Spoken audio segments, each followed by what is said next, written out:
मुझे तो ये भी नहीं पता मैं ज़िंदा हूँ या नहीं हूँ। मैं कौन सी दुनिया में हूँ, मैं यहाँ क्या कर रहा हूँ, मुझे कुछ नहीं पता। मेरे आसपास ऐसे ही अंधेरा और रात जो कभी ख़त्म ही नहीं हो रही है। मेरे साथ क्या हो रहा है, मैं कौन हूँ, मैं यहाँ कैसे आया, मुझे कुछ नहीं पता। मैं यहाँ बिल्कुल अकेला हूँ। मेरी ज़िंदगी में क्या हो रहा है, मेरे घर वाले कैसे हैं, मुझे कुछ नहीं पता। बस मुझे याद है वो काली रात, मेरी ज़िंदगी की सबसे काली रात। फाइनली मेरे समर वेकेशन शुरू हो गए एंड मैं काफ़ी एक्साइटेड हूँ यार, क्योंकि हमारा स्कूल हमें लेके जा रहा है फर्स्ट टाइम स्कूल ट्रिप पे। और मैं आज से पहले कभी भी स्कूल ट्रिप का हिस्सा नहीं बना एंड लकीली मेरे पेरेंट्स ने मुझे अलाउ कर दिया इस ट्रिप का हिस्सा बनने के लिए। और मैं बहुत बहुत एक्साइटेड हूँ। मैं समर वेकेशन के अंदर बहुत मस्तियाँ करने वाला हूँ अपने फ्रेंड्स के साथ। मैंने ऐसा ही सोचा था, लेकिन मेरे साथ कुछ और ही हो गया। मम्मी, मेरे कपड़े पैक कर दिए आपने, और 2 शूज़ के पेयर रखना क्योंकि हमें हाइकिंग भी करनी है। यार मैं इतना एक्साइटेड हूँ स्कूल ट्रिप के लिए कि मैंने एक दिन पहले ही अपने कपड़े पैक कर लिए थे एंड फाइनली कल सुबह हम 5 बजे जाने वाले हैं स्कूल ट्रिप पे। तो मैं कल पक्का जाने को प्रपोज करने वाला हूँ। मैं उसे बता दूंगा मेरे दिल की बात कि मैं उससे कितना प्यार करता हूँ। मैं बहुत एक्साइटेड था स्कूल ट्रिप के लिए और इसीलिए मैं रात भर सो नहीं पाया। लेकिन मेरा लक इतना ख़राब है कि मेरी एकदम से आंख लग गई और मैं सुबह लेट उठा। मुझे लगा कि मैंने स्कूल ट्रिप मिस कर दिया है, लेकिन ऐसा नहीं था। मेरे डैड बहुत जल्दी मुझे स्कूल पे ले गए एंड फाइनली हमारी बस कहीं गई नहीं थी एंड मैं देख के बहुत रिलैक्स हुआ। एंड स्कूल वालों ने मुझे थोड़ा सा डांटा क्योंकि मैं लेट हो गया था, लेकिन अच्छी बात यह है कि मैंने वो ट्रिप मिस नहीं की। तो हम सब बस में बैठे एंड मैं बैठा था जैनी के पास, जिसे मैं बचपन से ही काफ़ी लाइक करता हूँ, लेकिन उसे ये बात पता नहीं एंड मैंने सोचा था कि आज मैं उसे ये बात बता दूंगा, लेकिन ऐसा नहीं हुआ। तो बस के अंदर हम सब बहुत खुश थे। हम सब आपस में बातें कर रहे थे कि हम हाइकिंग में क्या करने वाले हैं, समर वेकेशन कैसे स्पेंड करने वाले हैं। हम सब काफ़ी ज़्यादा खुश थे एंड कोई भी ऐसा बच्चा नहीं था जो खुश ना हो। तो हम पहुंच गए हमारे डेस्टिनेशन पे और हमारे चारों ओर हरियाली थी। हम पंछियों का चहचहाना सुन सकते थे। हमारे मुंह पे ठंडी ठंडी हवा लग रही थी जो कि बहुत ज़्यादा अच्छी थी। हाँ, ये ठंडी ठंडी हवा कितनी ज़्यादा अच्छी है। मुझे आज भी वो दिन याद है जब वो ताज़ी ताज़ी हवा मेरे शरीर को छू के जा रही थी। मुझे कितना ज़्यादा अच्छा लग रहा था। तो हमारे टीचर ने हमें प्लान बताया कि पहले हम माउंटेन हाइकिंग करने वाले थे और रात को हम करने वाले थे कैंपिंग, जहाँ पे हम सब बात करते, मस्ती करते एंड मैं बहुत एक्साइटेड था ये जान के। तो फटाफट हमने हाइकिंग वाले कपड़े पहने, मैंने अपने न्यू शूज़ पहने जिन्हें पहन के मैं काफ़ी एक्साइटेड था। एंड मैं सोच रहा था कि जैनी मेरे साथ जाएगी एंड मैं उसका हाथ पकड़ूंगा एंड उसे प्रपोज करूँगा। तो हम सब निकल पड़े टीचर के साथ माउंटेन हाइकिंग के लिए। हम बहुत सारे बच्चे थे। अरे यार कितना ज़्यादा मुश्किल है चढ़ना। मुझे लगा था कि मैं मज़े करूँगा, मैं यहाँ तो थक गया। शायद मुझे यहाँ पर रुक के थोड़ा आराम करना चाहिए, मेरे पैर दुखने लग गए हैं। मैं वहाँ पर रुक गया और मैंने अपने आप को आराम देना चाहा, लेकिन यही मेरी गलती थी। कुछ समय बाद मेरे सारे के सारे दोस्त और टीचर्स वहाँ से चले गए और मैं उस पहाड़ पे अकेला रह गया। मैंने सोचा कि मैं वहाँ चला जाता हूँ जहाँ पे हमारी बस है और मैं पहाड़ से नीचे उतरने लग गया, लेकिन मैं गुम हो गया। हाँ, मैं सच में गुम हो गया। हाँ, मैं मानता हूँ मैं एक बच्चा हूँ।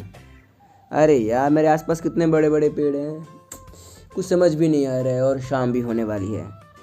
शायद मुझे टीचर ढूंढते हुए आ जाए यहाँ पे। मैं ज़्यादा दूर तो नहीं आया हूँ, मुझे ऐसा ही लगा।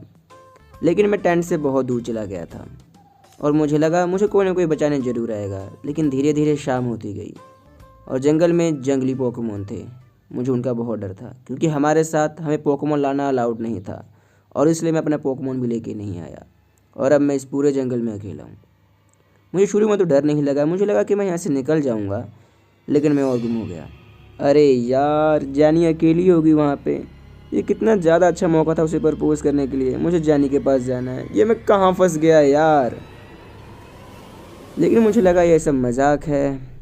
लेकिन धीरे धीरे रात होने लग गई और मेरा डर और बढ़ने लग गया क्योंकि जंगल में बहुत सारे जंगली पोकेमोन थे और उनकी आवाज़ें सुन के मुझे बहुत डर लग रहा था। मेरे आसपास बहुत बड़े बड़े पेड़ थे और अब तो रात हो गई थी और मैं चिल्ला रहा हूँ, कोई है, बचाओ, मैम।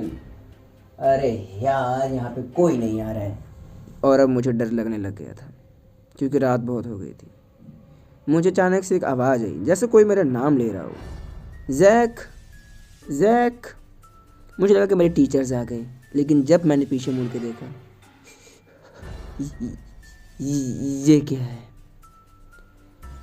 मेरे सामने आ गया था एक काला साया, जिसे देख के मैं इतना डर गया कि मैं वहीं पे बेहोश हो गया।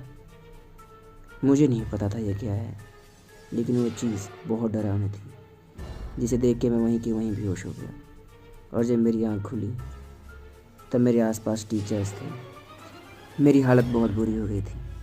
मेरा शरीर बहुत तप रहा था, मानो मेरे शरीर के अंदर आग लग गई हो। मैं बहुत डरा हुआ था। इस डर के कारण मेरी तबीयत और ख़राब हो गई। मेरी हालत इतनी क्रिटिकल हो गई कि हमें वो प्लान कैंसिल करके तुरंत के तुरंत सिटी जाना पड़ा। मैं बहुत डरा हुआ था। वो क्या था? मेरे सामने वो काली चीज़ क्या आई? वो था क्या?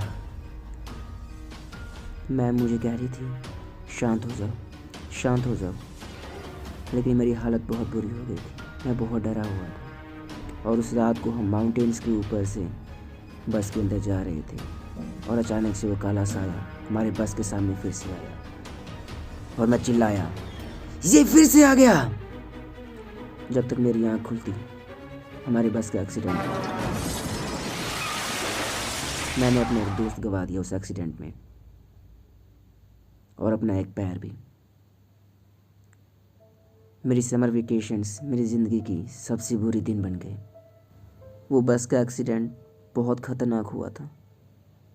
बहुत लोग ज़ख्मी थे, और वहाँ पे हमें बचाने के लिए एम्बुलेंस आई। हम सब हॉस्पिटल में एडमिट हो गए। अनलकीली मेरे पेरेंट्स आउट ऑफ टाउन थे, एंड मेरी देखभाल के लिए मेरी दादी थी, जो मेरे साथ दिन में रहती थी। और घर के अंदर दादा की हालत भी बुरी थी, तो इसलिए वो रात में दादा के पास चली जाती थी। और यहीं से मेरी ज़िंदगी का सबसे काला दिन शुरू हुआ। मुझे रात को नींद आना बंद हो गई। मैं जब भी अपनी आंखें बंद करता, मेरे सामने वो काला साया आ जाता, जिसे देख के मैं और डर जाता। इसलिए मैंने सोना छोड़ दिया। मुझे नींद नहीं आती थी। मेरी हालत और बुरी होती गई। डॉक्टर्स बहुत चिंता में चले गए, क्योंकि उन्हें लग रहा था कि मेरा बचना नामुमकिन है, क्योंकि मेरी हालत बहुत बहुत बुरी थी, और ऊपर से मैं सो भी नहीं पा रहा था। मेडिसिन का मेरे ऊपर कोई असर नहीं हो रहा था। मुझे नहीं पता मेरे साथ ये सब क्या हो रहा है। मेरी हालत को देखते हुए डॉक्टर्स ने मुझे सोने का इंजेक्शन लगाया। मैंने उन्हें मना किया, ऐसा मत करो, मत करो, लेकिन डॉक्टर्स ने कहा ये तुम्हारी भलाई के लिए ही है। और बहुत दिनों बाद मैं सो गया। ये ये ये फिर से यहाँ पे? तुम कौन हो? तुम क्या चाहते हो मेरे से? तुम यहाँ पे भी कैसे आ गए? मैंने क्या किया है तुम्हारा? तुम चाहते क्या हो मेरे से? वो काला साया मेरे पास आया, और उसने मेरे शरीर से कुछ निकाला। उसके बाद से मेरी आँख कभी नहीं खुली, और वो रात मेरी ज़िंदगी की सबसे काली रात थी।